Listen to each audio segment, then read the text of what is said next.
$5,500 to start, $5.5 million to start it. Good start. It's 1994, and we're watching an auction in a sales room at Christie's in Manhattan. 19,500,000, next bid is 20. 20 million. On sale is a one-of-a-kind Leonardo da Vinci manuscript known as the Codex Hammer. 25 million. At 25 million in this room. Now, the audience in the room doesn't know this, but a representative for Microsoft co-founder Bill Gates is bidding on the phone. At $28 million, it's away from the room now and on the telephone at $28 million. Gates is up against a group from a bank in Milan that's sitting in the front of the room. On the telephone in this room at $28 million. Last call. And in the end, thank you. The manuscript goes to Gates.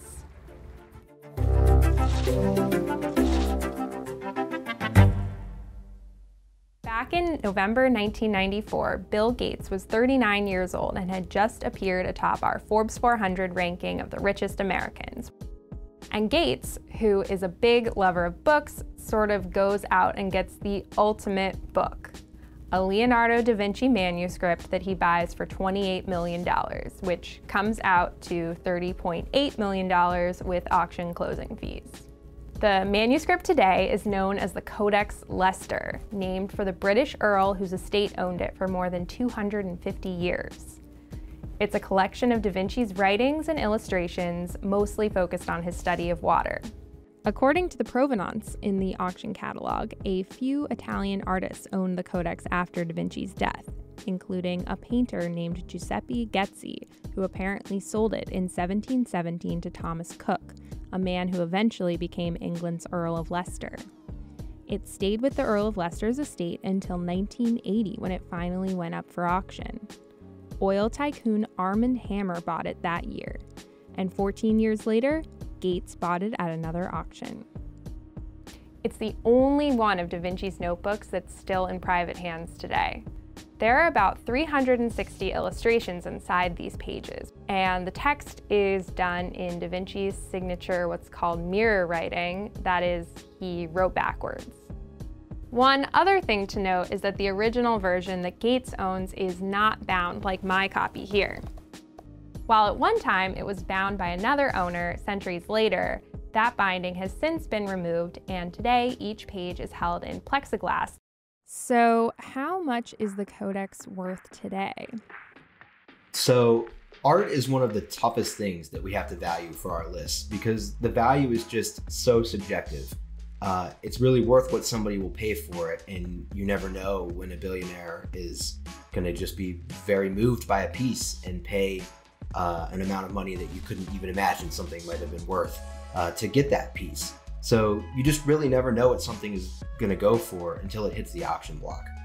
Books have value for their rarity, for their importance to history or literature if it's a work of fiction, the first appearance of something. So once we've decided that the book is worth looking at for its condition, for its provenance, the first question we're asking, but we're going to ask it again, is what are we actually looking at? If it's a first edition of Moby Dick, that's a great thing to have. Then we look at the condition, and we base the condition on what's in our hand and how you look at a book that's 150, 170 years old. Darren shared with us some of the important qualities that make books valuable, things like condition and rarity, but he told us that he wasn't a Da Vinci or Codex expert and was hesitant to put a value on it out of the gate. So next, we decided to try talking with some experts who were more familiar with old masters' works and Da Vinci. My name is Robert Simon. I am an art dealer in New York. I work as well as an art appraiser, and my background is as an art historian. In 1993, Robert Simon was hired by the trustees of the Armand Hammer Museum to do an appraisal of the Codex Leicester, back when it was known as the Codex Hammer. You may have heard of Robert Simon before because he and a colleague bought the Salvator Mundi in 2005 for just over $1,000 in a Louisiana auction. My feeling was that the Codex was quite a bit more valuable than any single drawing would be. So that was kind of the basic first principle. What by Leonardo can we compare it with? And then how do we rationalize the difference in the kind of object it is and its size? He also pulled together works of art that he found it to be similar to. Those included other drawings by Da Vinci, one by Michelangelo, and one painting by another Renaissance artist named Pontormo. Ultimately, Simon decided that the Codex's value was $50 million in 1993. So it's difficult to get much better than someone who has already appraised the work of art that we're trying to value. But just to be safe, we also contacted some other Da Vinci and rare book experts and scholars who we thought might know the work well too. Everyone spoke with the caveat that we could never really know what the Codex is worth until it actually goes up for auction. So in the end, we decided to take the average of all the recommendations we got from our expert sources. Everyone agreed, like Robert Simon said, that were it to go up for auction today, it would not draw more than the Salvator Mundi, which sold for $450 million. A Da Vinci painting is much rarer than Da Vinci's words and sketches. He spent much more time as a writer, a scientist, draftsman than he did as a painter. And so you've got the painting itself is much more a rare object. But no one thought it was still worth the $30.8 million Gates paid for it. We decided to take the average of every expert's opinion, which worked out to about $130 million. This means the Codex is certainly one of the world's most valuable pieces of art. But it makes up about 0.1% of Bill Gates' $134 billion fortune. According to a CNBC report, the median net worth of someone who is 65 years old, which is Gates' age, is about $266,000. So, Gates buying Leonardo da Vinci's notebook is the equivalent of a typical 65-year-old splurging on a new iPad. Billionaires just live in a different world. Money, glamour, fame, and fraud. This is the story of how Africa's richest woman went from being worth $3.5 billion to nothing. If you had asked me in 2013 when we first published that she was, worth $3 billion and would she be off the list within a decade, I don't think I would have guessed that. This definitely was kind of a textbook case of how to loot a country. So Angola was a longtime Portuguese colony, and then it went into civil war for 27 years after it gained its independence. And the civil war ended in 2002. And so it was kind of, this very, a country full of strife and also a very oil-rich country. So there was money flowing in from all the oil exports. Some of the money made its way into the pockets of people high up in the government. Her father was the president of Angola for almost 40 years. And so, his word was law, essentially, right? But there was a new mobile phone company starting in 2000, and lo and behold, Isabel dos Santos has 25% stake in this new mobile phone network, right? While he ran the poverty-stricken but oil-rich country, Isabel garnered significant stakes in Angola's strategic industries, banking, cement, diamonds, and telecom, making her the most influential business person in her homeland. She first came onto the scene when Forbes started doing this list of Africa's richest people in 2011. And I connected with a very brave investigative journalist in Angola, Rafael Marques de Moraes, who, working with at Forbes, we were able to publish in 2013 a whole expose of how she got to be so wealthy.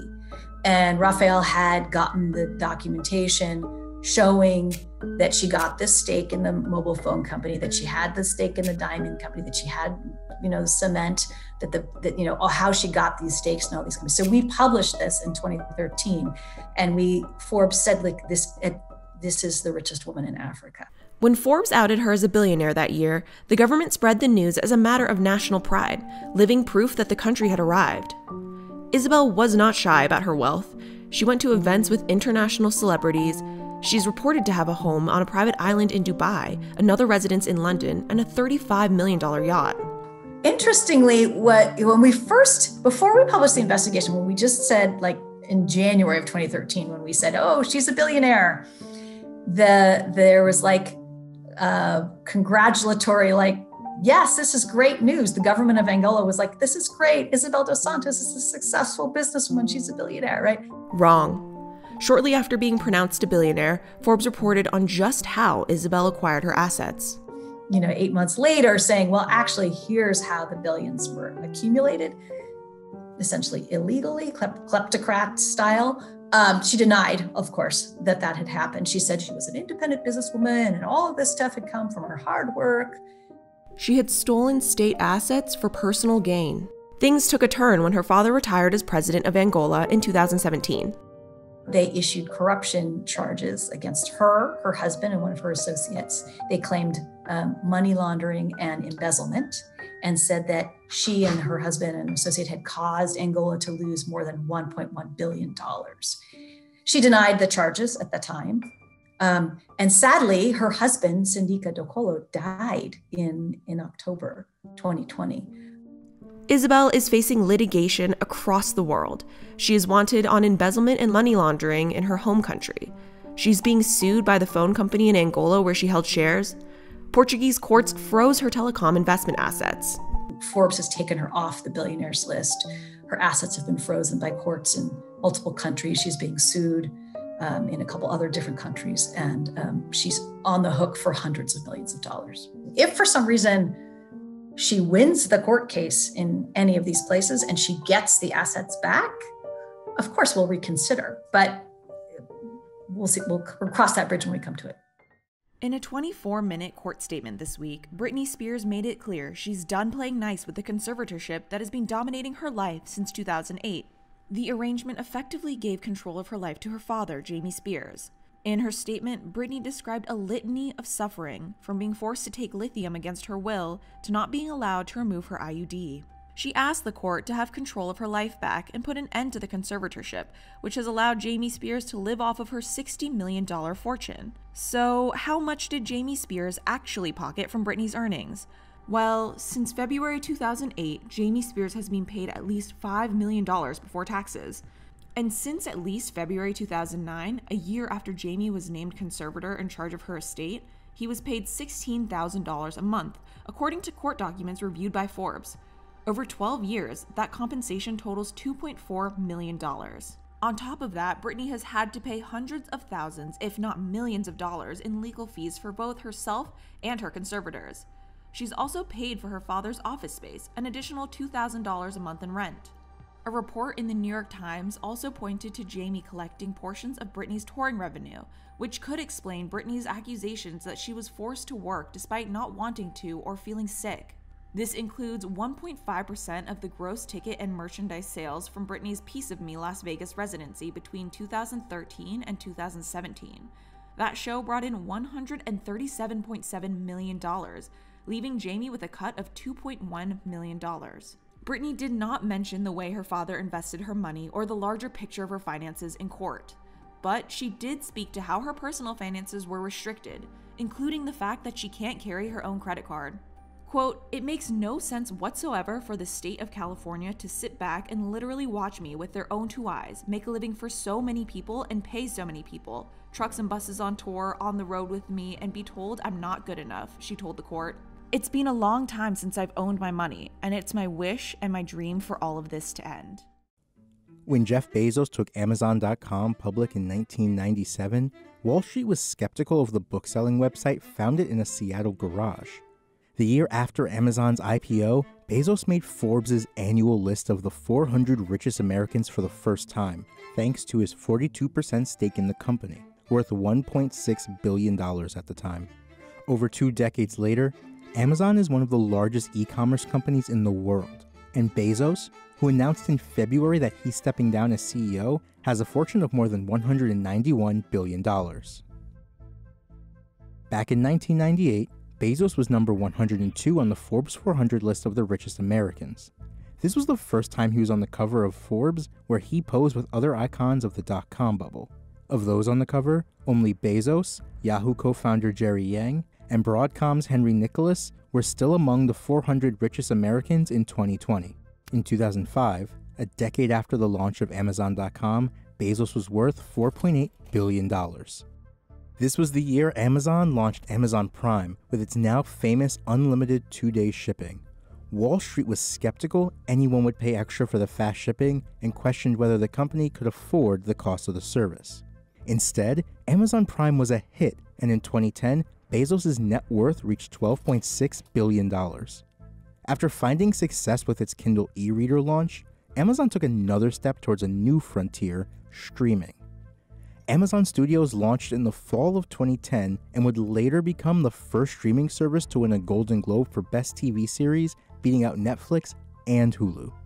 In 2013, Bezos, worth $27.2 billion, purchased the Washington Post for $250 million. That same summer, Amazon stock hit $300 a share for the first time. In 2015, Bezos cracked the top 5 of the Forbes 400 with a $47 billion fortune. It was also the first year of Prime Day, a day of special deals Amazon announced for its 20th anniversary. On that day, shoppers ordered 34.4 million items worldwide. That's 398 items per second. Sales at Amazon kept climbing and the share price kept rising. In March of 2018, Bezos, then worth $112 billion, toppled Bill Gates for the spot as the world's richest person on the Forbes list of the world's billionaires. Which brings us to the present. Bezos is worth more than $190 billion and has topped our annual World's Billionaires list as the richest person in the world for 3 years in a row. Despite the COVID-19 pandemic, Amazon net sales increased by 38% in 2020, and the day Amazon announced Bezos will step down, but keep his 11% stake in the company, Amazon stock closed at $3,380 a share. Sam Bankman-Fried is a 29-year-old American expat who had lived in Hong Kong for the last few years, but actually just recently moved to Bermuda. He's notable for a number of reasons, but I think most critically, he is the richest 20-something in the world and the richest person in all of crypto with a net worth of $22.5 billion. What's most interesting about the way he raised this money is that unlike a lot of people that got into Bitcoin very early on, he started relatively late. He did not purchase his first Bitcoin until the year 2017, when he found a way to sort of arbitrage differences in the price of Bitcoin between US and Japanese exchanges, sometimes buying it and then selling it at a 30% markup. He did this over and over again until he built a small fortune. And then he used that in conjunction with some venture capital that he raised to launch an exchange called FTX. FTX just set a record for the largest private raise in crypto history. It brought in $900 million at an $18 billion valuation. Sam's inclusion in the Billionaires list is really notable because, for one thing, the only person in the world that has ever gotten so rich so quickly is Mark Zuckerberg, who everyone has heard of. And I think that really speaks to the way that he was able to time the market to take advantage of the first mainstream bull run in 2017, where Bitcoin went up from about $2,500 to close to $20,000 in just over 6 months. And then how he was able to roll that into building an exchange that caters to more active traders that trade higher amounts at higher frequencies. And he's really in some ways become a kingmaker in the industry. I first started looking into crypto not because of anything to do with blockchain technology. It just seemed like a good trading opportunity. That was sort of what my background was. And there are lots of signs that it was a space that had a ton of demand and a ton of excitement and interest and volume, but not very much liquidity. And what that means is there's a pretty significant chance that customers are not getting great prices when they're trading. For that same reason, there's a potentially a lot of money to be made providing liquidity to those, being a market maker, doing arbitrage, and trying to sort of increase the efficiency and liquidity of crypto markets globally. That did turn out to be true. But it also quickly became clear that the space was in need of better infrastructure. When you think about the infrastructure in crypto, a lot of it is the exchanges. They combine a lot of different business models together, and it seemed like a really compelling opportunity to try to jump in and build something better. He's a really interesting subject to report on for a number of reasons. I mean, first of all, his appearance. He's only 29 years old, and he typically wears a t-shirt or a sweatshirt that has the FTX logo on it, khaki shorts, and he has this big kind of poofy hair. It's funny, when we got a quote from Tom Brady for the story, who is an FTX endorser and owns FTX stock, he said the first thing that jumped out to him about Sam when he saw him on TV before they had even met is the fact that he needs a haircut. The second thing that really stood out is his transparency. I mean, he's very open to talking, and the reason I think is because he's raising all this money for a particular reason. He's a believer in a element of philanthropy known as effective altruism, where adherents rely on the use of data and modeling to find objective ways to do the most good possible with their money. There's a few different roles that somebody can play as an effective altruist, and he's chosen to be what's known as an earn to giver, which means he's going to try to earn as much money as he possibly can so that he can give it to people that are involved in actual charities to give the money away and have the most positive impact. In the end, my goal is to do as much good as I can for the world. Mostly what I think about is, what role should I be playing here? And I think the most impressive people I know, the people who I've the most respect for, and who are maybe doing the most good for the world are the people who are really taking charge of some of these initiatives to combat some of the biggest problems that we're facing as a society. But another way that one can have impact is by helping to fund some of these causes, and that's what I've been doing. So I got into finance in the first place to try and maximize the amount that I can donate to some of the most effective causes. I'd certainly love to be spending more time thinking directly about what these projects can be working on, but right now there are a lot of really impressive people doing that. I wish there were way more. My main role right now is to do what I can to help support them financially or any other way that I can. The idea of when a philanthropist decides to stop earning and starts giving it away is a question that has plagued billionaires for a very long time. And it's something that's very applicable to effective altruists, especially earn to givers, because their job, or I guess their self-appointed job, is to just make as much money as possible. This would mean that Sam has very little say in where the money goes or how it's spent. He's just going to make as much as possible. And that's a really interesting question, because that's not the same model that other corporate titans have taken. I spoke with a philosopher and a professor at Princeton known as Peter Singer, who is sort of seen as one of the fathers of this effective altruist movement. And he said it's a very individual decision, and it's hard to know what the right thing to do is. He spoke to me about Bill Gates and how Bill decided to step down from running Microsoft to run the Gates Foundation, which is very much a full-time job. And he told me it's really hard to kind of do the counterfactual and wonder, was that the right decision? Obviously, Microsoft is still doing well, but perhaps it would be doing even better if he decided to stay in that role and not turn it over to Steve Ballmer. This is the dilemma that Sam's going to be coming back to time and time again, especially if and when his wealth grows and becomes more liquid. He actually told us right now that he has only about $200,000 in the bank account. And in the story, we wrote that one way that Sam is very much like a 29-year-old is that he's remarkably cash poor. But assuming that his business ventures go as planned, at some point he's going to have to wonder if it makes sense for him to give away the money, or if he's happy to keep trying to earn as much as possible and give it to trusted third parties and partners to give it away. So at the very start of Trump's presidency, one of the promises that he made was that he was going to take his salary and donate it to various government agencies throughout the time that he was in office. And they made a big show of this. They would come out in the White House press briefing room with these huge checks, and they would transfer with this oversized check a $78,000 or a $100,000 amount of money from Trump's bank account into whichever government agency he was supporting. But what they weren't showing was all of the enormous amount of money that Trump was continuing to collect. Of course, his government salary for him was pocket change. Where he was really making his money was through the business that he had decided to hang on to when he took office. And if you add up all of that revenue coming in through the 4 years that he's in office, that comes to about $2.4 billion. The biggest chunk of money is through sort of his golf clubs and golf resorts.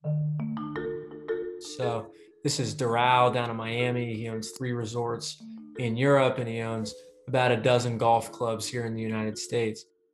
If you look at the next biggest revenue generator, that's sort of his commercial real estate. So think big, broad-shouldered buildings in New York, things on Fifth Avenue, on 61st Street, sort of right in the center of Manhattan. He has really the core of his empire.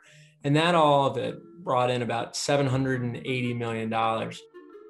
Then the next biggest chunk is his hotel licensing management empire. This is probably Trump's most famous part of his business. So people love, for example, to talk about the DC hotel that's right down the street from the White House. And he's got a big hotel in Las Vegas, another one in Chicago. But these are also really tricky businesses, and they're not the most profitable businesses. They're not even huge revenue generators when you compare them to the golf business and the commercial real estate business. Trump, when he took office, he didn't stop selling things. And included in the things that he was selling were a lot of plots of land and condos. And these were, in many cases, multi-million-dollar sales. He sold a penthouse in New York for about $16 million, sold land down in the Dominican Republic for about $3 million. It seemed like every other week he was selling condos in Las Vegas. All of this stuff was coming into his pockets while he's serving from various sources, many of which, frankly, we don't know who they are because they were shielding their identities when they were making those purchases. If you add up all of that stuff, it adds up to about $118 million. And one of the interesting things there is that almost all of that $118 million came in the first 3 years of Trump's presidency. During COVID, although he was trying to sell things, for example, like his hotel in Washington, D.C., he didn't have much luck. Nobody was willing to pay him the prices that he wanted. And so suddenly a big cash stream for him just went totally dry. Beyond there, there's just sort of a big mix of things. So Trump is still collecting money from the art of the deal, from the time that he appeared in Home Alone 2. He has a skating rink in Central Park. He has restaurants in the basement of Trump Tower. He's got all of these different things that combined bring in money. And if you add all of those up, that helps create the balance of that $2.4 billion that he generated during his time in the White House. After many years of making Forbes' highest paid celebrity list, Kim Kardashian West is officially a billionaire this year. She made the Forbes Billionaires list with a net worth of $1 billion. Kim Kardashian West's name first appeared in the pages of Forbes in 2011, and at the time it was just a simple tally of her Twitter followers. 5 years later, she graced the cover of Forbes thanks to her booming mobile game business, which helped her earn $51 million that year. The first time she appeared on a Forbes Self-Made Women list was in 2018 with a net worth of $350 million. 5 years after gracing the cover, she's officially joining the world's billionaires list. The biggest assets in her empire are her 2 lucrative businesses, KKW Beauty and Skims. Kardashian West founded KKW Beauty in 2017 following the success of her half-sister Kylie Jenner's Kylie Cosmetics. She borrowed from Kylie's playbook using a similar direct-to-consumer model that relied heavily on social media marketing. Her first launch, which was 300,000 contour kits, sold out within 2 hours. By 2018, just a year later, her business had expanded into eyeshadows, concealers, lipsticks, and fragrances, and was bringing in about $100 million in revenue. She cashed in on her ownership of KKW Beauty last year when she sold 20% of the business to beauty conglomerate Coty for $200 million in a deal that valued the company at $1 billion. Forbes estimates that figure is a little bloated and that her remaining 72% stake is worth about $500 million. There's also Skims, the shapewear line Kardashian West launched in 2019. She raised money from fashion industry insiders like Net-a-Porter's Natalie Masson and Theory's Andrew Rosen and capitalized off of her massive social media following to shill the brand. The fast-growing company has been quick on its feet. During the pandemic, consumers became more interested in comfy clothes for the couch than smoothing their stomachs under evening gowns, and she swiftly started turning the company's focus to loungewear. It's her stake in Skims that pushed her over the threshold to become a billionaire, and what may cause her net worth to continue to grow in the coming years. The rest of Kardashian West's fortune sits in cash and investments, including real estate. Every year since 2012, Kardashian West has earned at least $10 million pre-tax by Forbes' count, and some years it's much more. Those paychecks come from keeping up with the Kardashians, endorsement deals, and endeavors like her mobile game or the now defunct Kimoji app. She's also got 3 properties in Calabasas and a portfolio of blue chip investments, including shares of Disney, Amazon, Netflix, and Adidas that her soon-to-be ex-husband Kanye West gifted her for Christmas in 2017. As she tweeted herself the day she made the cover of Forbes, "It's not bad for a girl with no talent." When you or I want to borrow money, we'd go to a bank and put up our home or something valuable as collateral. When the world's richest people want to borrow money, they can put up or pledge some of their shares in public companies as collateral for lines of credit instead of selling shares and paying capital gains taxes. Pledging shares is when an individual puts up their stake in a public company as collateral to take on personal lines of credit. That debt can be for any number of reasons, whether it's buying real estate, investing in other companies, or even buying more stock of the share that's being pledged. The benefits for pledging are pretty straightforward. It allows shareholders to access cash while preserving their power within a company and avoiding capital gains taxes. Since 2006, the SEC has required all public companies to disclose pledged shares of executive officers, directors, or individuals who hold more than 5% of a company's outstanding stock. It's also important to note here that billionaires are doing the majority of share pledging, at least in terms of value. There are currently 560 executive officers, directors, and 5% plus shareholders who are currently pledging shares, but just 32 members of the Forbes 400 list of richest Americans account for the vast majority of the aggregate value of all pledged shares in the market. Tesla CEO Elon Musk is the richest and most famous pledger of company shares. But I think the more revealing and interesting example is actually Larry Ellison, the Oracle co-founder who boasts a fortune of over $100 billion. Ellison has been pledging his Oracle shares to take on debt for at least 2 decades. In 2018, Oracle's board of directors started prohibiting share pledging, but Ellison, the only Oracle employee to ever report pledging shares, was also the only individual exempted from the new company policy. For critics of billionaire borrowing, Ellison is something of an ideal case study. The billionaire has seemingly used pledging to finance his real estate spending spree, including an estimated $300 million on the Hawaiian island of Lanai, while preserving his power at Oracle. More than 2/3 of S&P 500 companies ban all company employees and shareholders from pledging shares for debt. 22% prohibit pledging, but with exemptions for certain individuals, and only 3.4% fully permit it. Share pledging is a corporate governance issue. It's something that outside shareholders and institutional investors frown upon. The larger the company, the more likely they are to attract sophisticated institutional investors who have certain expectations on corporate governance matters like pledging. They say that pledging creates a misalignment of incentives between shareholders. The idea here is that pledgers, by diversifying their wealth through debt-financed investments, are essentially reducing their immediate economic interest in a company's success. The bigger risk, though, is that pledgers face margin calls against loans they've taken out. If the price of a pledged stock falls, a lender may demand the borrower put up more collateral to secure a loan. If a pledger isn't liquid enough to do that, then they may have to sell a significant amount of the company's stock being pledged, which can put further downward pressure on the share price and generate more anxiety amongst outside shareholders. Margin calls against pledged shares can risk spiraling into a domino-like effect on the stock. Many companies don't make arguments against pledging, but defenders of the practice, including Tesla, argue pledging creates a fiduciary relationship between pledgers and shareholders. In 2018, the electric car maker argued that pledging gives, quote, executive officers flexibility in financial planning without having to rely on large cash compensation or the sale of company shares, thus keeping their interests well aligned with those of our stockholders while also mitigating risk exposure to the company. When we talk about share pledging, we have to keep in mind that it is a limited slice of the overall pie of assets that are being pledged for debt in the market. And when it comes to the world of billionaire borrowing, there's still a lot we don't know. Individuals who collateralize private stakes or diversified baskets of securities for which they're not serving as a director or executive officer, we don't have information on those pledges and the debt that's being taken out against those pledges. So while pledge shares offer a window onto the world of billionaire borrowing, it's still a pretty murky world, and there's a lot we don't know.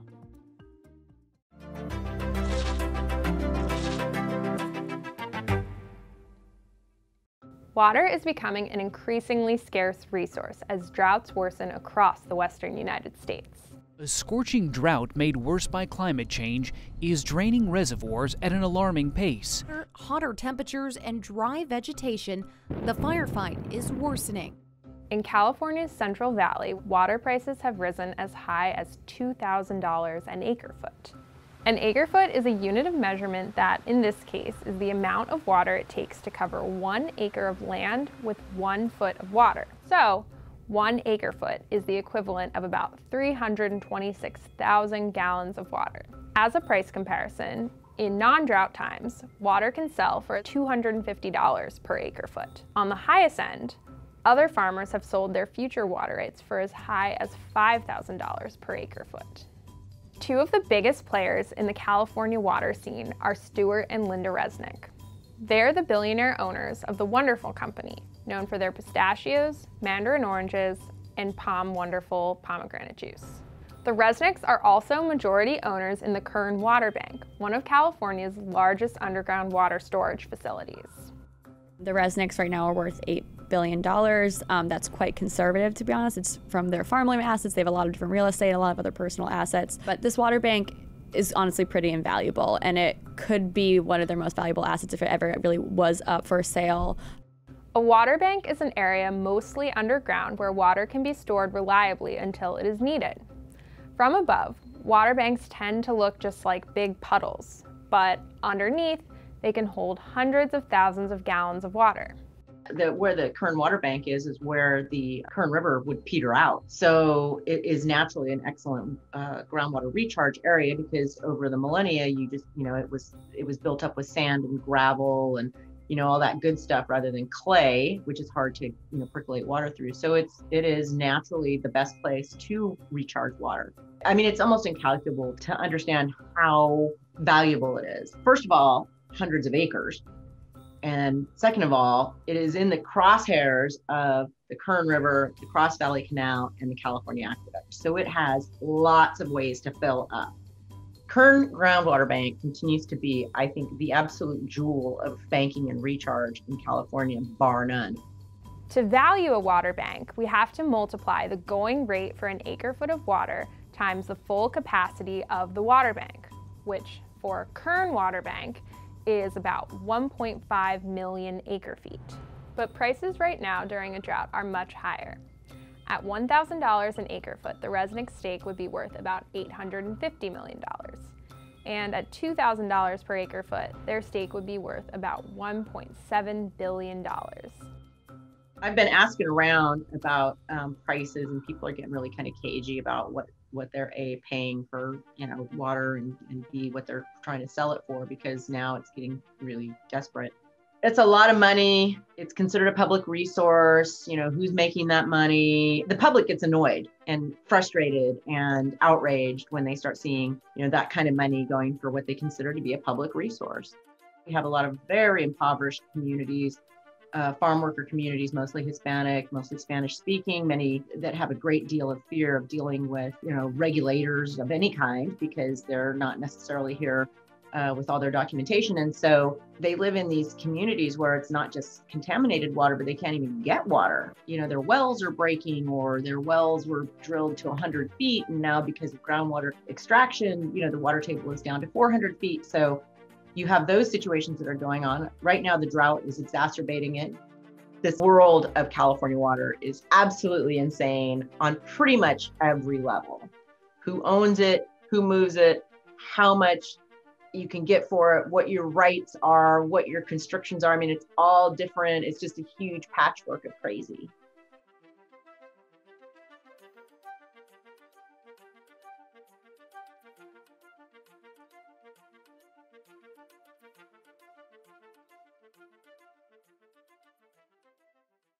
Thursday, WeWork went public at a $9 billion valuation, 2 years after the company failed to go public under intense regulatory scrutiny. And this week's deal made disgraced former CEO and co-founder Adam Neumann a billionaire once again, worth $1.6 billion, according to Forbes' estimates. Despite stepping down as CEO and losing his billionaire status as WeWork's value plummeted following the failed attempt to go public in 2019, Neumann still owns nearly 10% of the company he co-founded. In addition to holding common stock, Neumann was able to hang on to nearly 20 million WeWork Partnerships Profits interest units as well. Based on the SPAC's $10 per share price, those units are worth approximately $200 million. Forbes estimates that, between his partnership units and common stock, nearly $700 million of Neumann's fortune is tied up in WeWork. Then there's the cash. Neumann sold nearly $1 billion worth of WeWork stock before the company went public, including $578 million in share sales in the first quarter of 2021. He's funneled some of those funds into tech investments, plus homes worth nearly $100 million. WeWork went public by merging with BowX Acquisition Corp., a special-purpose acquisition company, also known as a SPAC. The blank check companies allow a business to merge with an already public holding company to become listed on the market with less regulatory oversight than a traditional IPO entails. SPACs soared in popularity in 2020 and have continued to be a popular way for companies to list on the market in 2021. But according to NYU law professor Michael Olrug, 6 months after a deal is announced, median returns for SPACs amount to a loss of 12.3%, and after a year, those losses increase to 35%. It's anyone's guess how the newly public WeWork shares will perform, but a significant chunk of Adam Neumann's net worth is riding on that outcome. Former President Donald Trump's business debt is estimated at $1.3 billion. This is about $200 million more than when he left office.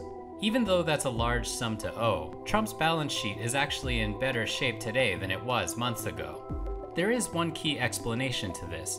Earlier this year, JP Morgan Chase helped loan $1.2 billion against a San Francisco office complex in which Trump holds a 30% minority interest.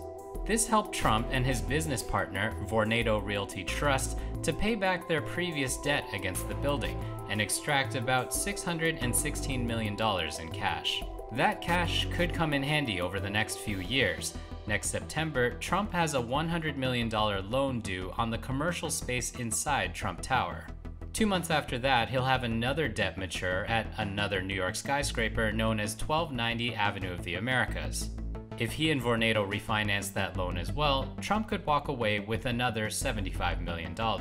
Doing that would also give him some breathing room for 2023, when loans on his golf resort in Miami are due. He'll also have to think about his DC and Chicago Trump hotels in 2024, when an estimated $215 million loan from Deutsche Bank is set to expire. You could also look at it this way. The more cash Trump can stockpile now, the safer his finances will be in the future, even if it means increasing his debt position in the meantime. Nearly half of the nation's wealthiest billionaires majored in one of 3 subjects in college, and despite the fast growth of tech fortunes, computer science isn't one of them.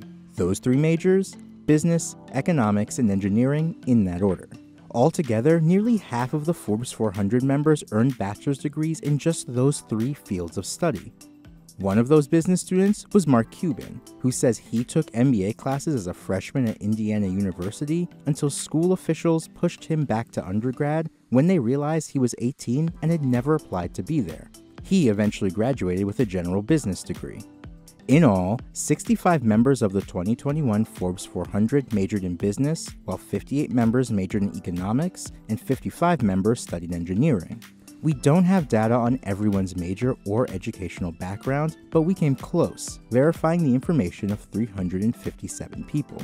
Square co-founder Jim McKelvey initially chose economics because his father, then the dean of the engineering school at Washington University in St. Louis, told him engineers spend a lot of time in labs and that he might find it too solitary. But economics wasn't enough for the super ambitious McKelvey, who was also drawn to the engineering school. In fact, he earned his second bachelor's degree in computer science, which ranks as the 6th most popular major and was the choice of 17 of the 400 richest Americans. And while business, economics, and engineering were the most popular for these undergraduates, a respectable number majored in other subjects. Politics and government and mathematics rounded out the top 6 majors with 22 and 18 members respectively. Of course, a bachelor's degree isn't a requirement for admission to the Forbes 400.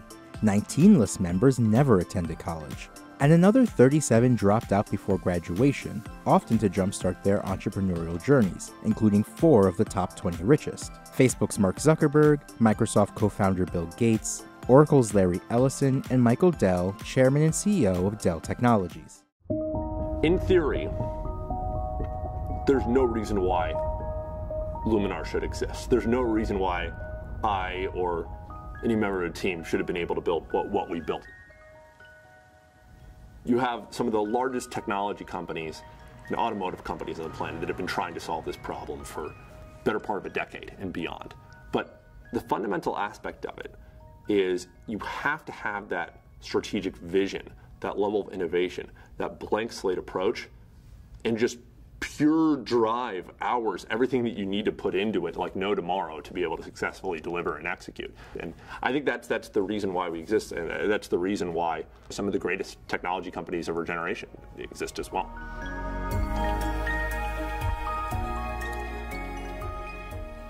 Founded the company about 8, almost 9 years ago with the vision to be able to build a new type of LiDAR sensing system from the ground up to be able to help enable the autonomous vehicle industry. And really had to build something entirely from scratch to meet the very stringent performance requirements, safety requirements, and scalability requirements that were needed to be able to see this industry become a reality.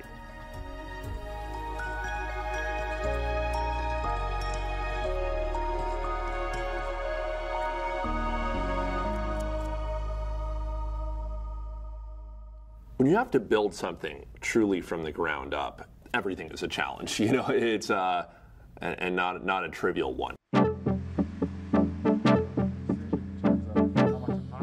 You have to be able to ensure that you're successfully balancing all the different aspects of the business beyond the core technology development. And to be able to successfully execute on that is something where you're still having to build the plane as it's taking off, you know, and because you have to really have that vision around where you can be. And of course, you know that if you don't get the technology to work, if you can't solve that risk and that problem, then you're done. It doesn't work. But at the end of the day, it's some motivational driver as well to make sure that you put in everything you got into making sure that it all happens and executes successfully. Building a hardware product that's extremely complex, and in the auto industry specifically, those are 3 very challenging things that you all have to combine.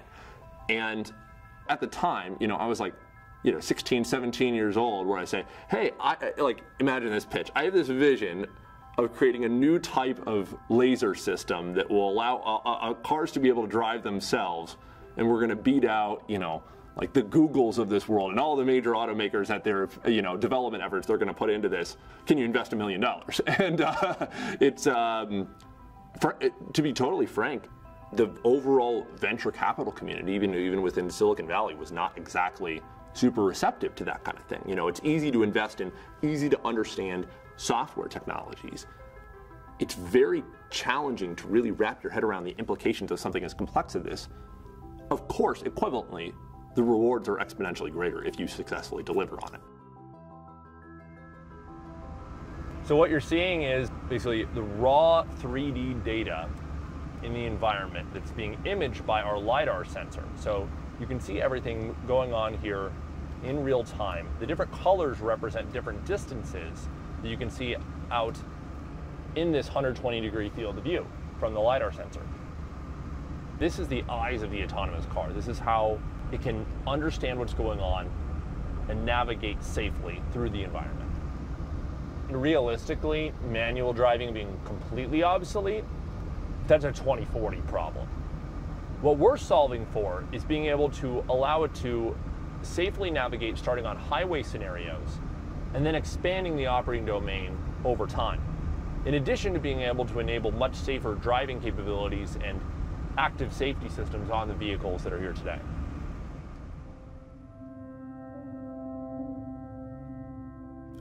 The physics behind it, how to be able to make all of this work, is really, really hard. And in our case, of course, it always checked out, always made sense, theoretically. And that's where, after integrating all these different things, after years worth of work, to be able to have the opportunity to see it, to have it come alive, to have it all work, and now to be powering some of the future of the largest companies in the world in this transportation industry, it is incredibly inspiring, to myself, to the team, to everyone, and what drives us every day. The thing that I'm most proud of is being able to show that we've successfully seen this through, that end to end, and showing that you can have this almost like David versus Goliath scenario in so many different dimensions that can all come together, and it really is possible.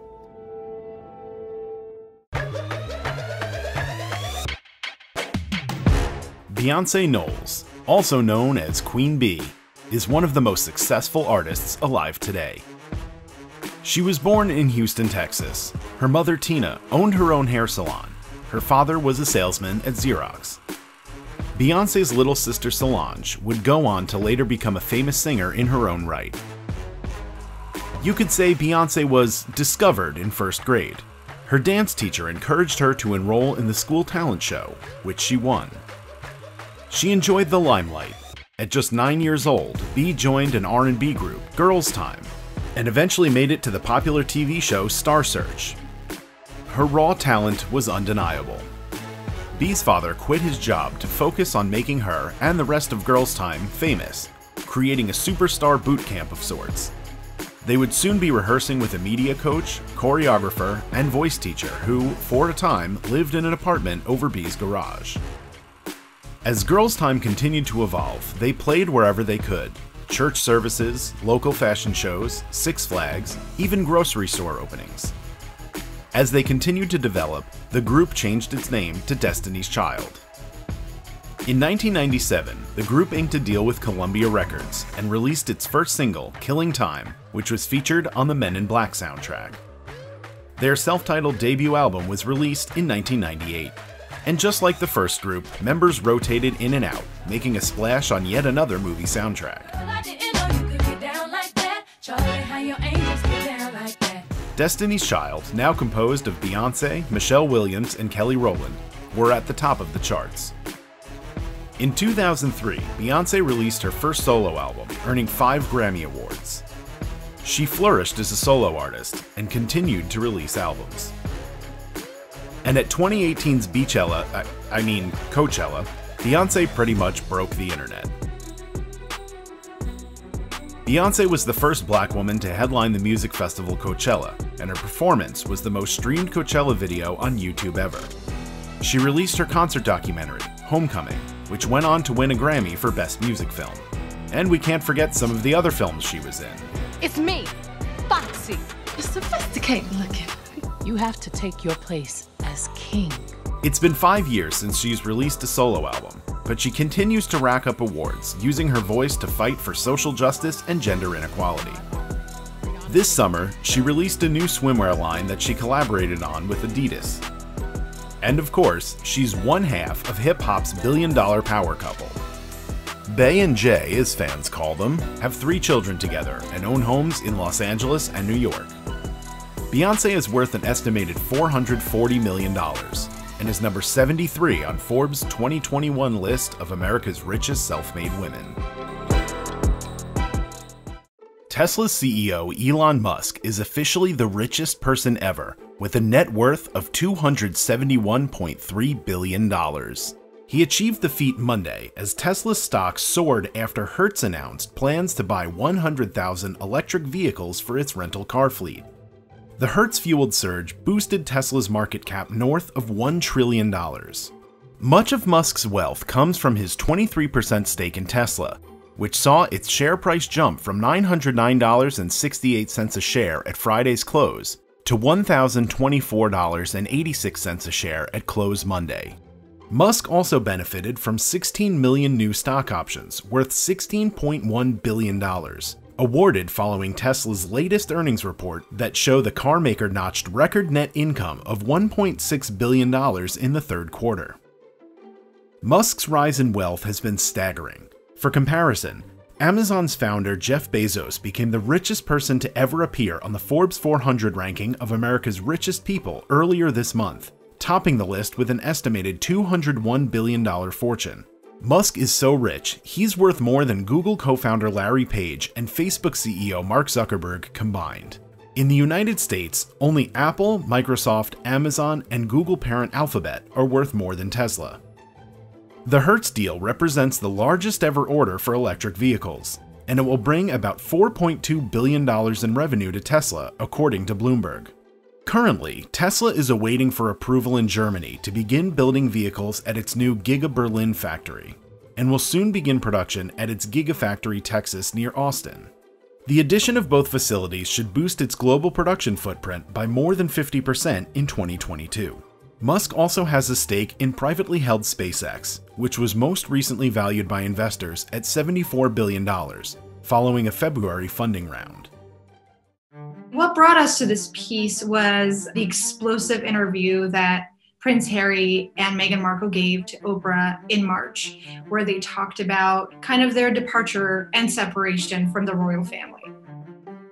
I think people care because it's like the modern fairy tale story, right? But what we're realizing with this interview is that things are a little bit more complicated than that. And they talked about what it means to walk away, what it means to have that media attention, and what it means to be a Black woman in the royal family. So I think we, through this interview, saw a different aspect of what it means to be royal. Among the bombshells that they revealed, they made it really clear that the royal family is as much a business as they are a family. So Dennis and I decided to dig into how much money is at stake in this business. And the curious thing about it is that, unlike other family businesses, even though they own all of these things and they amount to a large sum of money, they amount to $28 billion, roughly US.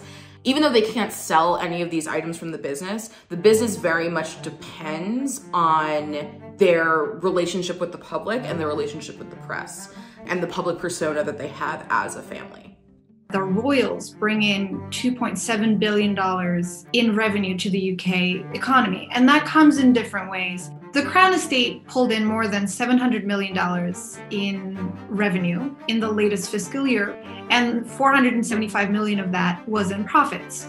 And what happens after that point is that 25% of those profits go to the royal family. 75% of that goes back to the British Treasury. That 25% is what is known as the sovereign grant. And the sovereign grant is solely used towards public expenses of the royal family. So that could include anything from payroll, security, travel, housekeeping, maintenance costs.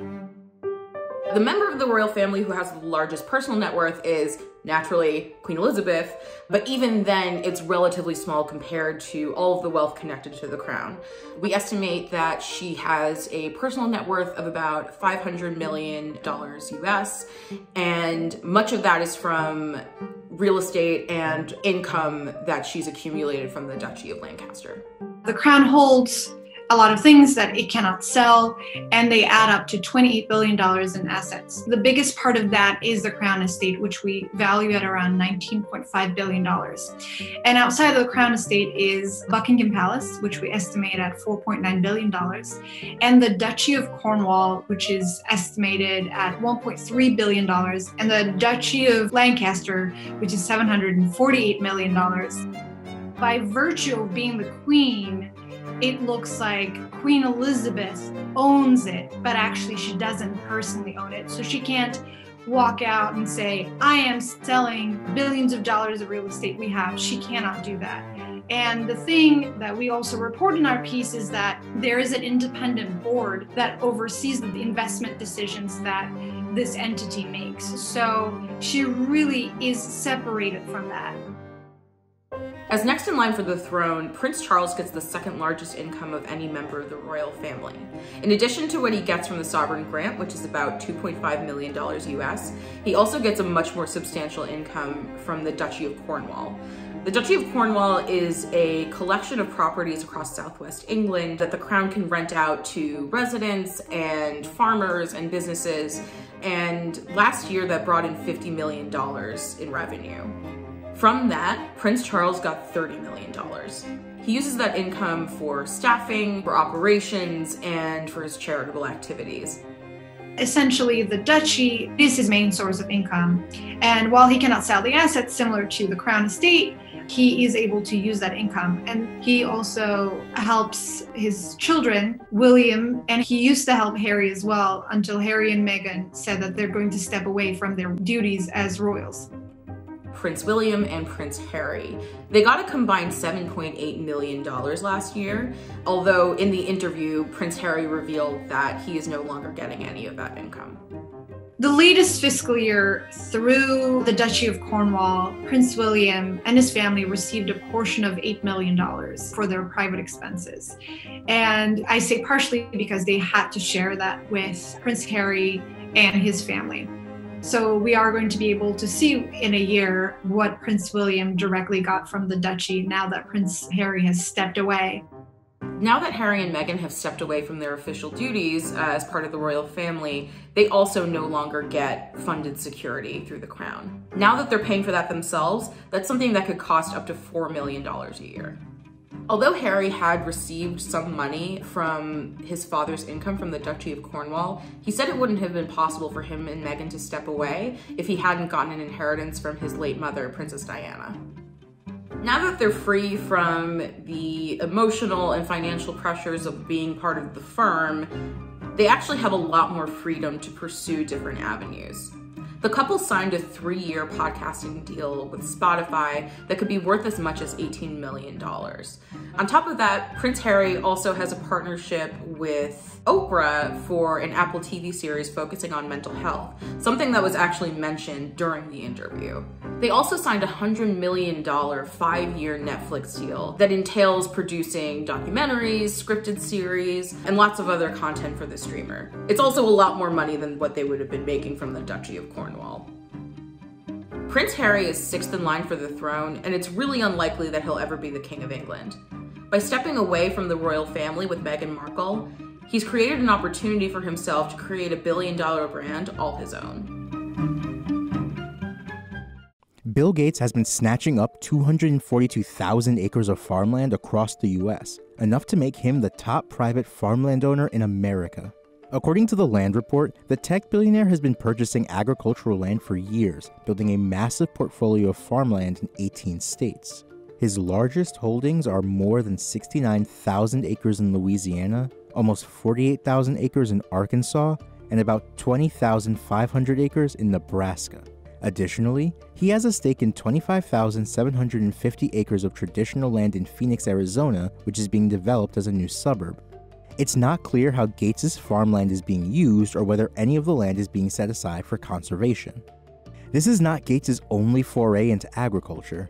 In 2008, the Bill and Melinda Gates Foundation announced $306 million in grants to promote high-yield, sustainable agriculture among farmers in sub-Saharan Africa and South Asia. The foundation also invested in the development of supercrops resistant to climate change and higher-yield dairy cows. While Gates may be the country's biggest farmland owner, he's not the largest individual landowner. According to the Land Report's list of the top 100 American landowners, Liberty Media chair John Malone is the largest landowner with 2.2 million acres of ranches and forests. On December 19th, 2020, Donald Trump, who was contesting the results of the election, tweeted, "Big protest in DC on January 6th. Be there, will be wild." Almost overnight, the cheapest room in his Washington, D.C. hotel for that January evening went from $476 to $1,999. Just a week later, prices hit $3,600 and eventually climbed to $8,000. On January 7th, the director of the Trump Hotel bragged the property's in-room dining hit new records. Based on social media posts from hotel customers, including many who later deleted their updates, here is a timeline of activity around the hotel leading up to January 6th. December 19th, 2020, 1:42 a.m. In a tweet claiming it was, quote, statistically impossible for him to have lost the presidential election, Trump plugs the protest in D.C. on January 6th. December 20th, 2020, 9:51 p.m. The cheapest rooms at the Trump's D.C. hotel are now up to $1,999 for January 6th, according to the hotel's website. December 31st, 2020, 7:59 a.m. The least expensive room on January 6th peaks at $8,000. The spike appears unique to Trump's property. The average room rate at a downtown D.C. luxury hotel on January 6th was just $415. According to data hospitality benchmarking firm STR. January 4th, 2021, 1:41 p.m. The property's managing director, Michael Damelincourt, tweets a photo of the hotel with the text, "The epicenter of our nation's capital. Looking forward to seeing many of you this week." January 5th, 2021, 4:53 p.m. A video appears online showing Juan O. Savin, a pseudonym for a QAnon influencer who some acolytes believe is JFK Jr., with his legs stretched out in a room at the hotel. He and former CIA case officer Robert David Steele, who is in his studio, share theories in the video about how the election could be subverted to ensure Trump stays in power. January 5th, 2021, 5:48 p.m. A hotel guest posts a photo, first reported by the Alabama Political Reporter, that shows former National Security Advisor Michael Flynn in the lobby. A couple weeks later, Flynn had said that Trump could impose martial law to rerun the election in a Newsmax interview apparently shot from Trump's D.C. hotel. January 5th, 2021, 11:27 p.m. The CEO of Idaho-based TextWire Technologies, Daniel Beck, posts on Facebook that he spent the evening at the hotel with Donald Trump Jr., Kimberly Guilfoyle, Tommy Tuberville, Peter Navarro, MyPillow CEO Mike Lindell, and Rudy Giuliani. On the same day Forbes reported about activity around Trump's D.C. hotel, news emerged that the FBI had spent $2,600 over 6 days in 2018 and 2019 at another Trump property in Miami, the Trump National Doral. These expenses do not appear to have been reported previously, and for all 6 days, the FBI paid the Doral the maximum amount the government allowed. There's no full public accounting of how much taxpayers have paid the Trump Organization since Donald Trump's election, but according to the Washington Post, known U.S. government spending at Trump properties totals more than $2.5 million. MacKenzie Scott first appeared on the Forbes World Billionaires list a year ago. After her 2019 divorce with Amazon founder Jeff Bezos, her shares in the company were worth $36 billion. This made her the 22nd richest person in the world and the 4th richest woman on the list. This year, she's still ranked at 22, but she's now worth $53 billion, an increase of almost 50%. This is because the value of Amazon stock went up 64%. But even though Scott's wealth has made the headlines, so has her philanthropic efforts. In a December 2020 Medium post, Scott wrote she had given nearly $4.2 billion to 384 organizations in a period of 4 months. In her post, she wrote, "This pandemic has been a wrecking ball in the lives of Americans already struggling. Economic losses and health outcomes alike have been worse for women, for people of color, and for people living in poverty. Meanwhile, it has substantially increased the wealth of billionaires." Scott's donations have helped 500 organizations across the US and Puerto Rico, including historically black colleges and universities and the food bank nonprofit Feeding America. She also has signed the Giving Pledge, which promises to give away at least half her fortune to charitable causes either during her life or after she dies. Although Scott's overall rank remains the same, she is now the 3rd richest woman in the world, behind L'Oreal heir Françoise Bettencourt Myers, who is worth $73.6 billion, and Walmart heir Alice Walton, worth $61.8 billion. Country music's favorite icon, Dolly Parton, was born January 19, 1946, in the Smoky Mountains of Tennessee. Her family was poor, really poor. The no heat, no electricity, no indoor plumbing, no running water kind of poor. The only somewhat modern thing they had was a battery-powered radio. So young Dolly fell in love with the music she heard, writing songs when she was just a toddler and getting her first guitar when she was 8. When she was 15, she signed on as a staff songwriter for a publishing company, then landed a deal with Mercury Records, where she recorded a single, which flopped. So she went home to finish high school, the first in her family of 12 children to graduate. The day after she graduated, she took a bus right back to Nashville. Dolly wasn't giving up so easily.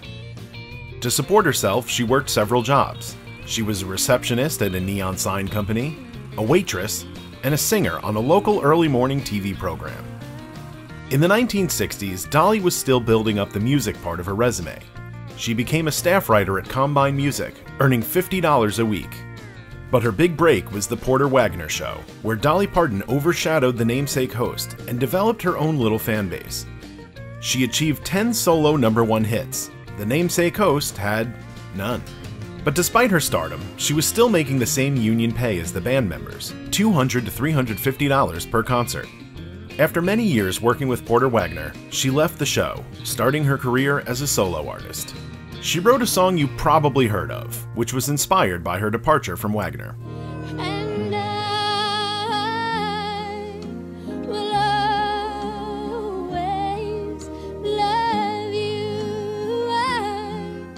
That song ended up being one of her biggest hits. It was re-recorded by several artists, including Whitney Houston in 1992, whose rendition went on to earn Dolly $10 million that year alone in royalties. When she left the show, she wisely formed her own publishing company, and to this day maintains ownership of all her songs. In the next few years as a solo artist, her concert booking fees increased fivefold. She was earning $100,000 a year, almost double her show salary. Throughout the next few decades, Parton accomplished what most would do in a lifetime, as she evolved from country music writer and singer to full-on pop star, then dabbled in bluegrass. Her extensive list of credits include acting, writing, and she happens to be godmother to Miley Cyrus. Outside of the music, she's capitalized on her country charm, opening Dollywood in 1986 and Dollywood Splash Country in 2001. Followed by Dollywood's Dreammore Resort and Spa in 2015. She created Imagination Library, an organization that has donated more than 150 million free books to children. She also more recently made headlines when it was revealed her $1 million donation to COVID research helped fund the Moderna vaccine. Crazy to think that the same little girl who listened to an old radio in a one-room house would end up one of the most prolific singer-songwriters in the world, paving the way for so many others to follow in her diamond, high-heeled footsteps. The general theme here is money. The way it manifests itself changes from family to family. Sometimes it is people, it's heirs saying, hey, you're not giving me access to this trust. Or in some cases, it is family members who are saying, I should be the one running the company, which kind of starts the feud itself. Koch family is worth $100 billion. They are the family behind the conglomerate Koch Industries, whose products include pipelines, chemicals, and Dixie cups. You know, when people think about Koch brothers, they think about, David Koch and Charles Koch, but they're actually 4 Koch brothers. And back in the 80s, they had a feud amongst themselves where 2 of the brothers wanted to actually be in control of the family conglomerate. And then they failed. And then there was this back and forth where 2 of the brothers, Charles and David, bought out their other brothers for $700 million. And then those 2 brothers, Bill and Frederick, actually came back and they said, you know what, we're shortchanged here. We actually want more money. And then they were in litigation for a while. So things like that happen. Another one that's kind of crazy is a feud within the Schoen family, and they're the family behind U-Haul. So husband and wife duo, Ellis Schoen and Anna Mary Schoen, they co-founded U-Haul, and then Ellis and his eldest son, Samuel, they expanded the company and they went to rentals of things, not just trucks, but things like videotapes and dance floors and jet skis. And when the expansion happened, Ellis's other children, Joe and Mark, they thought that their father was actually wrecking the company. So they staged a coup in 1986, and Joe was the one who staged the coup, and Joe took control of the company and forced his dad out. He forced his dad into retirement and alienated most of his 12 siblings and half-siblings. And there were lawsuits for 25 years. And it got pretty nasty at one point because LS even accused his estranged sons of taking part in the murder of Samuel's wife in 1990. And they were not guilty. A paroled rapist confessed.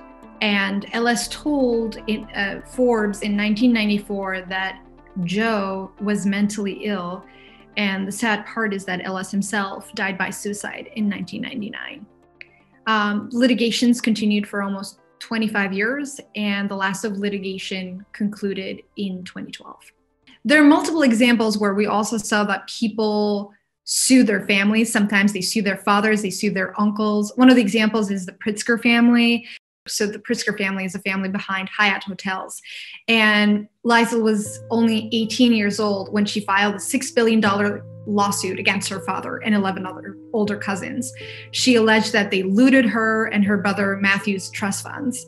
And her father, Robert Pritzker, who was divorced from Liesl's mother, Irene, had begun to tinker with his children's trusts and donated their share in the family holding company to the family foundation. So years later, the cousins are planning to divvy up the fortune, and they leave Liesl and her brother out. And in 2003, Liesl says, this is not about the money. She says, this is not about the bling bling. It's just, figuring out what's the truth. And the battle was over. It took some time, and she walked away with $500 million. Another case, Goldman family. Sol Goldman was the richest landlord in New York City when he died in 1987. His properties at one point included the historic Chrysler building. I did not know that you could actually own the Chrysler building, but turns out you can. And shortly after his death, Sol's 4 kids and his estranged wife, Lillian, began battling over the inheritance. When you go to court, it's because you couldn't resolve a dispute amongst yourselves. So I think that's why we don't really see a lot of new people fighting right now, because if they're fighting, maybe they haven't taken it to court.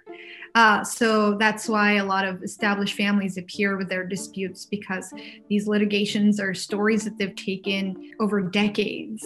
I think going forward, we'll definitely be seeing more of these stories for sure. And also, I'm sure there's a lot of feuding that happens that doesn't go to court that, we would not really have visibility into.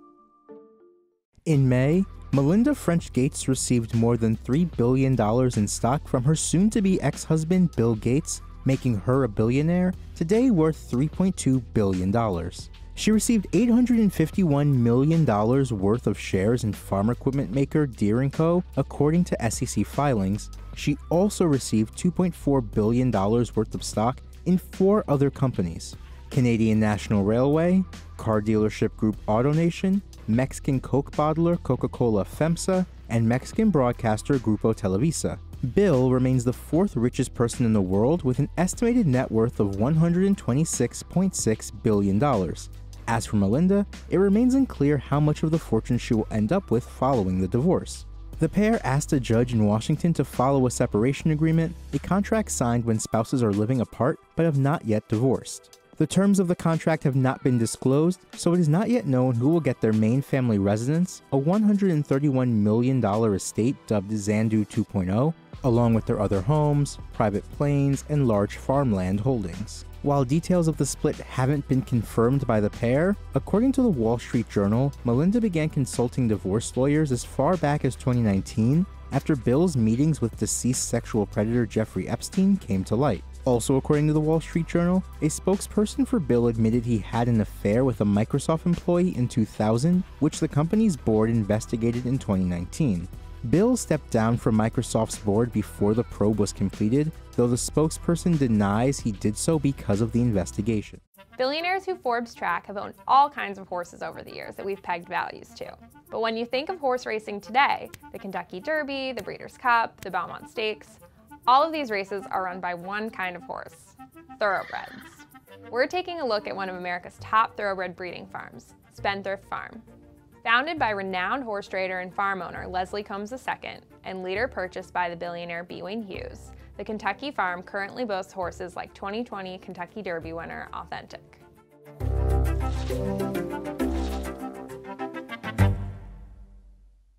There are many different terms for thoroughbred horses, like foals, fillies, mares, weanlings, and colts. But the term you want to pay the most attention to is a stallion, which is a male horse that's often a retired racehorse. Stallions can be the most valuable assets on a horse farm, and in Spendthrift Farm's case, they happen to own one horse who is considered to be pretty much the hottest stallion in North America right now. His name is Into Mischief. In August of this year, B. Wayne Hughes died at the age of 87, but there are indications that Hughes transferred ownership of the farm to his daughter, Tammy Gustafson, and her husband, Eric. Tammy is a billionaire member of our Forbes 400 rankings, just like her dad was. Spendthrift declined to comment on the ownership transfer. To help us figure out how much these stallions are worth, we talked to several experts in the equine industry, including two who are called bloodstock agents. I describe myself as a stockbroker and a real estate agent for horses. That's Chad Schumer. He's the founder of Schumer Bloodstock Agency out of Louisville, Kentucky. Our primary focus is buying and selling thoroughbred racehorses and breeding stock. Along with that, we do insurance on thoroughbreds, and we do appraisals for banks. Pretty much, if it has to do with dollars, cents, and thoroughbreds, we do that.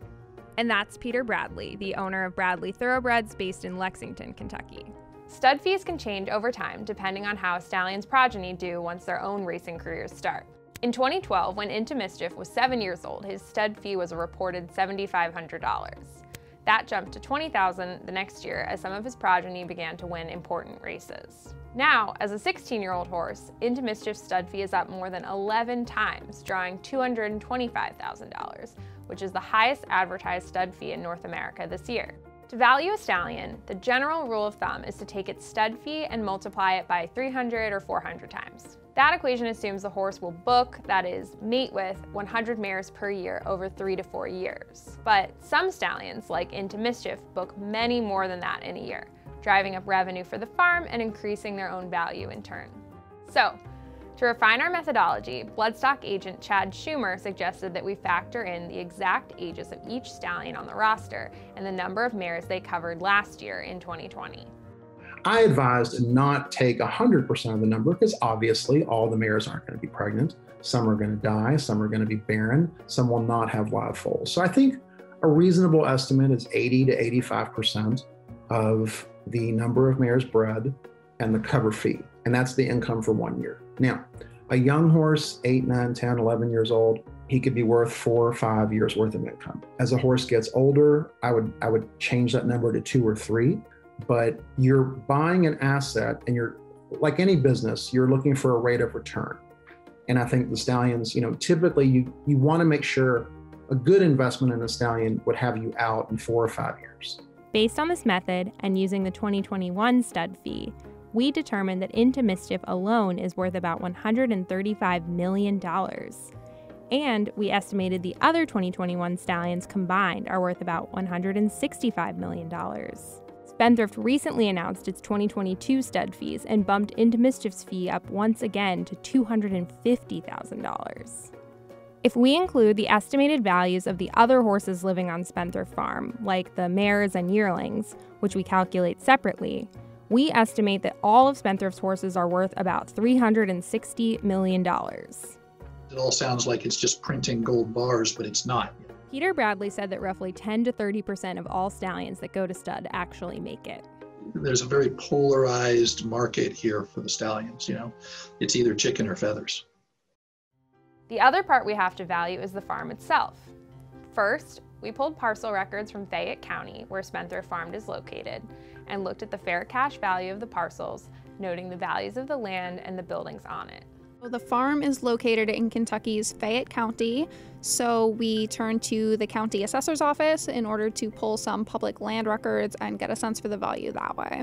The assessor prepares their own valuations of every parcel in the county, and they take into account the land itself as well as any buildings that are on it. And I didn't realize this, but apparently the horses actually graze the actual grass that's on the land there. So although it's not a farm in the typical sense of it, the fact that it's producing crops, the soil agricultural quality is quite important because the horses are actually eating that grass. We looked at just one parcel. It was about 330 acres. That parcel itself was worth $5.9 million. So that included the land plus improvements and buildings on the land. Looking at all 15 parcels and adding up those values brought us to about $25 million. Fayette County updates its assessment every 4 years. Most recently on this farm in 2018, so these numbers may be a bit low. Normally, to value land like this, we would look for comparable transactions, but horse farm sales in the area are rare. Spendthrift Farm also has another operation in Australia, which allows them to breed more horses during the Southern Hemisphere's own distinct breeding season. We estimate that the land and the horses who live there are valued at about $15 million. In total, we estimate that it's worth $400 million. Not half bad for the family farm.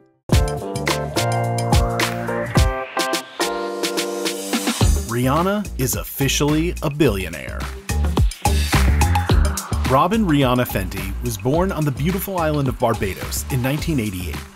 She grew up in a small bungalow with her 2 younger brothers and her parents, who had a rocky relationship. Rihanna always loved music and grew up singing along to reggae artists like Bob Marley and Buju Banton, as well as vocal powerhouses like Mariah Carey, Whitney Houston, Celine Dion, and Shania Twain. From a very young age, she knew she wanted to become a star. Rihanna's big break came when she was in high school. One of her friends in school introduced her to a vacationing music producer. Right in a hotel, Rihanna sang for him, forever changing the trajectory of her life. He flew her to the US, where they worked on a demo album, and went on to audition for none other than Jay-Z. Within 12 hours of that, she was signed to Def Jam. She released her debut album, Music of the Sun, in 2005.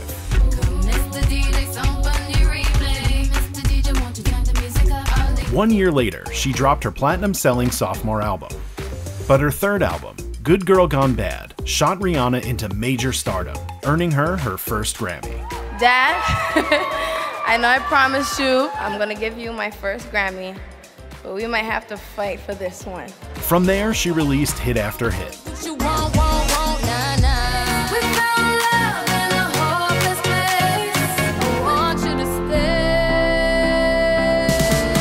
She was a global phenomenon, touring all over the world. Her face was everywhere, and she secured several high-profile partnerships with beauty and fashion brands, as well as successful perfume lines. But it wasn't until 2017 that she launched the brand that would take her to billionaire status, and would make her the first Black woman with creative control at a major fashion house. Her makeup line, Fenty Beauty, was one of the industry's first inclusive lines, offering 40 different shades of foundation. The brand, co-owned with French luxury goods giant LVMH, was an immediate hit. In 2018, Rihanna launched Savage x Fenty, and in 2020 she launched Fenty Skin, also with LVMH. This February, her lingerie line, Savage x Fenty, raised $115 million in funding at a $1 billion valuation. Today, Forbes estimates Rihanna's net worth at $1.7 billion.